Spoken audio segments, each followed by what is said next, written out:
ಬಂಧನವಾಗುವ ತನಕ ಹೋರಾಟವನ್ನ ಕೈ ಬಿಡೋದಿಲ್ಲ ಅಂತ ಹೇಳಿ ವಿಧಾನಸಭೆ ಬಳಿಕ ಪರಿಷತ್ನಲ್ಲೂ ಕೂಡ ಹಂಗಾಮ ಶುರುವಾಗಿದೆ. ಇದೇ ವಿಚಾರವಾಗಿ ಸರ್ಕಾರದ ವಿರುದ್ಧ ಬಿಜೆಪಿ ಸದಸ್ಯರು ಘೋಷಣೆಯನ್ನ ಕೂಗಿದ್ದಾರೆ. ಸದನದ ಬಾವಿಯಲ್ಲಿ ನಿಂತು ಧಿಕ್ಕಾರದ ಘೋಷಣೆಯನ್ನ ಕೂಗಿದ್ದಾರೆ.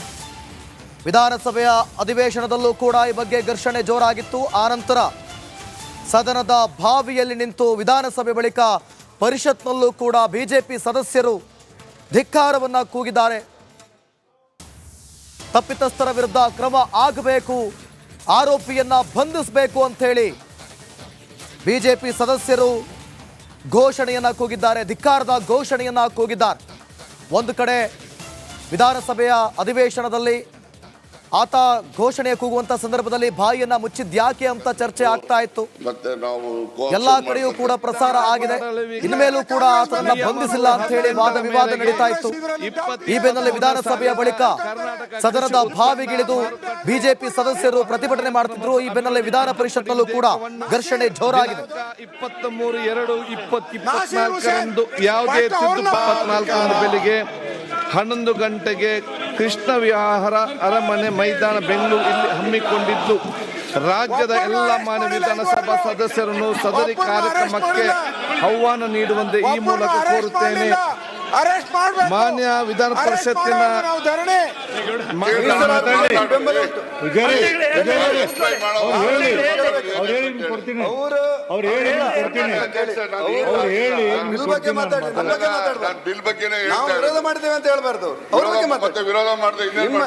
ನಿಮ್ಮ ವಿಚಾರ ಮಾತಾಡುವಾಗ ಹೇಳಿ ಪರ ಮಾಡಿ ವಿರೋಧ ಮಾಡಿ ನಿಮಗೆ ಬಿಟ್ಟಿದ್ದು. ನಾವು ನಿಮಗೆ ನಿಮ್ಮ ಸ್ವಾತಂತ್ರ್ಯ ಹರಣ ಮಾಡಲಿಕ್ಕೆ ನಾನು ಒತ್ತಾಯ ಮಾಡ್ತಾ ಇಲ್ಲ.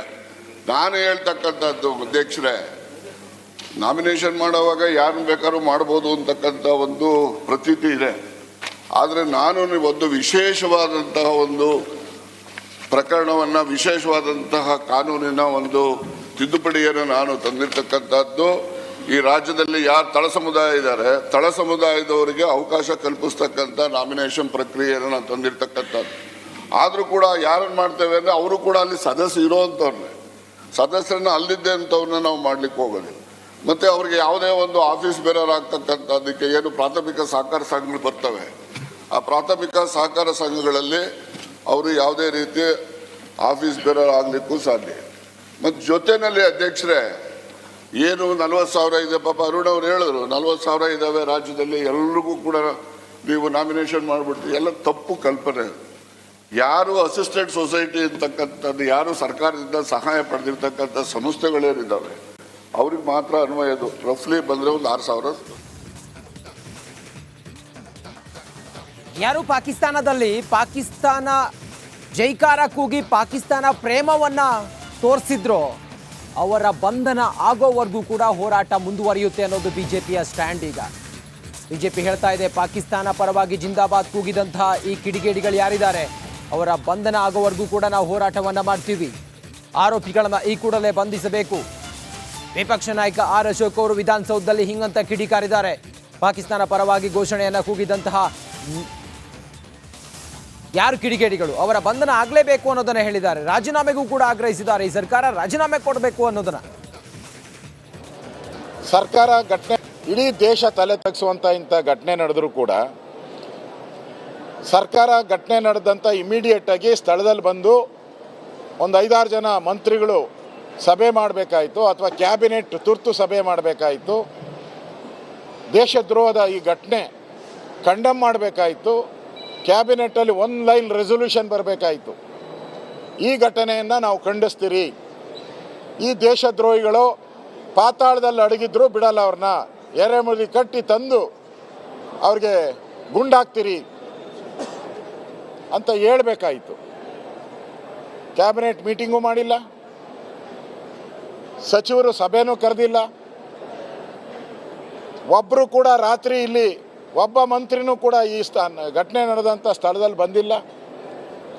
ಯಾರು ಇಲ್ಲಿ ಕಾಂಗ್ರೆಸ್ ಅಭ್ಯರ್ಥಿಯಾಗಿದ್ದರು ನಾಸೀರ್, ಅವರು ಕೂಡ ಪಾಕಿಸ್ತಾನ ಜಿಂದಾಬಾದ್ ಅಂತ ಕೇಳಿದ್ದಾರೆ ಅಂತ ಮಾಧ್ಯಮದವ್ರು ಕೇಳಿದಾಗ ಅವ್ರ ಮೇಲೆ ಕ್ರಮ ಮಾಡ್ತೀನಿ, ಅವ್ರ ಮೇಲೆ ಗುಂಡಾರಿಸ್ತೀರಿ ಅಂತ ಹೇಳಿದೆ. ಮಾಧ್ಯಮದವ್ರನ್ನ ಅವ್ಯಾಚ ಪದಗಳಿಂದ ನಿಂದಿಸಿರುವಂಥದ್ದು, ಇವೆಲ್ಲವನ್ನ ಗಮನದಲ್ಲಿಟ್ಕೊಂಡು ಇವತ್ತು ಸರ್ಕಾರ ಕೊಟ್ಟಿರೋ ಉತ್ತರ ನೋಡೋಣ ಮಾಡೋಣ ಅಂದರೆ ದೇಶದ್ರೋಹದ ಘಟನೆ ವಿಧಾನಸೌಧ ಒಳಗಡೆ ಆದ್ರಾಗ, ಎಲ್ಲೋ ಹಳ್ಳಿಯಲ್ಲಾದರೆ ತರಿಸ್ತೀನಿ ವರದಿ, ಯಾವುದೋ ಹಳ್ಳಿಯಲ್ಲಿ ನಡೆದಿದೆ 400-500 ಕಿಲೋಮೀಟರ್ ದೂರದಲ್ಲಿ ತರಿಸ್ತೀನಿ ವರದಿ ಅಂತ ಹೇಳಿದರೆ ನಂಬೋದಾಯಿತು. ಕಣ್ಣು ಮುಂದೆ ನಡೆದಿರೋದು, ವಿಧಾನಸೌಧದಲ್ಲಿ ನಡೆದಿರೋದಕ್ಕೆ ಸಾಕ್ಷಿ ಕೇಳ್ತಾ ಇದ್ದಾರೆ ಕಾಂಗ್ರೆಸ್ ಅವರು. ನಾಚಿಕೆ ಆಗಲ್ವ ಇವ್ರಿಗೆ, ಕಾಂಗ್ರೆಸ್ ಅವ್ರಿಗೆ? ಇಲ್ಲಿ ನಡೆದಿರೋಂಥ ಘಟನೆಗೆ ಸಾಕ್ಷಿ ಕೇಳ್ತಾ ಇದ್ದಾರೆ. ದೇಶದ್ರೋಹವನ್ನು ಯಾವುದೇ ಕಾರಣಕ್ಕೂ ಸಹಿಸಲ್ಲ ಅನ್ನೋ ಮಾತನ್ನು ಗೃಹ ಸಚಿವರು ಹೇಳಿದ್ದಾರೆ. ಹಂಗಾರೆ ಸಹಿಸಿಲ್ಲ ಅಂದರೆ ಇಷ್ಟು 24 ಗಂಟೆ ಆಯ್ತಲ್ಲ, ಯಾಕೆ ಯಾರನ್ನು ಬಂಧಿಸಿಲ್ಲ? ಯಾರ ಮೇಲೆ ನೋಡಿ, ರಾಜ್ಯದಲ್ಲಿ ಪಾಕಿಸ್ತಾನ್ ಜಿಂದಾಬಾದ್ ಅನ್ನುವಂತಹ ಘೋಷಣೆ ಕೂಗಿದ್ದಾರೆ ಅನ್ನೋ ಆರೋಪ ವಿಚಾರಕ್ಕೆ ಸಂಬಂಧಪಟ್ಟಂತೆ ಆಕ್ರೋಶ ಭುಗಿಲೇಳ್ತಾ ಇದೆ. ಇದೇ ಸಂದರ್ಭದಲ್ಲಿ ಆ ಒಬ್ಬನ ಮೇಲೆ ಅನುಮಾನ ಮೂಡ್ತಾ ಇದೆ. ಪೊಲೀಸರಿಗೆ ಸಾಕಷ್ಟು ಅನುಮಾನ ಕಾಡ್ತಾ ಇದೆ. ಯಾಕೆಂತ ಹೇಳಿದ್ರೆ ಆತ ಈ ಘೋಷಣೆ ಕೂಗುವಂತಹ ಸಂದರ್ಭದಲ್ಲಿ ಅಲ್ಲೇ ಇದ್ದ. ಹೀಗಾಗಿ ಆತನನ್ನು ಬಂಧಿಸಬೇಕು ಅಂತ ಹೇಳಿ ಬಿಜೆಪಿ ಕಾರ್ಯಕರ್ತರು ಆಗ್ರಹಿಸ್ತಾ ಇದ್ದಾರೆ. ಆತ ಹಾವೇರಿ ಜಿಲ್ಲೆಯ ಬ್ಯಾಡಗಿ ಮೂಲದ ವ್ಯಕ್ತಿ ಅಂತ ಹೇಳಲಾಗ್ತಾ ಇದೆ. ಆತನ ಮೇಲೇನೆ ಸಾಕಷ್ಟು ಅನುಮಾನವನ್ನು ಪೊಲೀಸರು ವ್ಯಕ್ತಪಡಿಸ್ತಾ ಇದ್ದಾರೆ. ಹೀಗಾಗಿ ಆತನನ್ನು ಯಾವಾಗ ಬಂಧಿಸ್ತೀರಾ, ಬೇಗನೆ ಬಂಧಿಸಬೇಕು ಆತನನ್ನು ಅಂತೇಳಿ ಬಿಜೆಪಿ ಕಾರ್ಯಕರ್ತರು ಆಗ್ರಹಿಸ್ತಾ ಇದ್ದಾರೆ. ಮೊಹಮ್ಮದ್ ಶಫಿ ನಾಶಿಪುಡಿ, ಈತನ ಮೇಲೆ ಪೊಲೀಸರಿಗೆ ಡೌಟ್ ಶುರುವಾಗ್ತಾ ಇದೆ. ಮೊಹಮ್ಮದ್ ವಿರುದ್ಧ ಬ್ಯಾಡಗಿ ಪೊಲೀಸರಿಗೆ ದೂರು ಕೊಡಲಾಗಿದೆ. ಮೊಹಮ್ಮದ್ ಬಂಧನಕ್ಕೆ ಬಿಜೆಪಿ ಕಾರ್ಯಕರ್ತರು ಆಗ್ರಹಿಸ್ತಾ ಇದ್ದಾರೆ. ಮಾಜಿ ಶಾಸಕ ವಿರೂಪಾಕ್ಷಪ್ಪ ಬಳ್ಳಾರಿ ನೇತೃತ್ವದಲ್ಲಿ ದೂರನ್ನ ಕೊಡಲಾಗಿರೋದು. ಈಗ ನಾವು ಅವ್ರನ್ನ ಅರೆಸ್ಟ್ ಮಾಡಿದ್ರೆ ಸಾಲದವರು, ಅವ್ರು ಜಿಂದಾಬಾದ್ ಅನ್ನೋರು ಪಾಕಿಸ್ತಾನದಾಗೂ ನೆಲೆಸಲಿ, ಅವರು ನಮ್ದೇನು ಅಭ್ಯಂತರ ಇಲ್ಲ. ಇದು ಹಿಂದೂಸ್ತಾನ, ಹಿಂದೂಗಳ ಭಾವನೆಗೆ ನೆಲೆಸಿರುವಂಥ ಸ್ಥಾನ. ನಾವು ಸ್ವತಂತ್ರ ಭಾರತ ನಮ್ಮ ಇಬ್ಬಾಗ ಆದಂಥ ಸಂದರ್ಭದಲ್ಲಿ ಏನು 3% ಜನಾಂಗವನ್ನು ಇಲ್ಲಿ ಉಳಿಸಿಕೊಳ್ಬೇಕು ಅನ್ನುವಂಥ ಗಾಂಧಿಯವರ ಆಸೆಯಂತೆ ಉಳ್ಕೊಂಡಂಥವ್ರು ಅವರು ಪಾಕಿಸ್ತಾನಕ್ಕೆ ಹೋಗಿ ಅವ್ರ ನೆಲೆಯನ್ನು ಹುಡುಕೋಬೋದಲ್ಲ.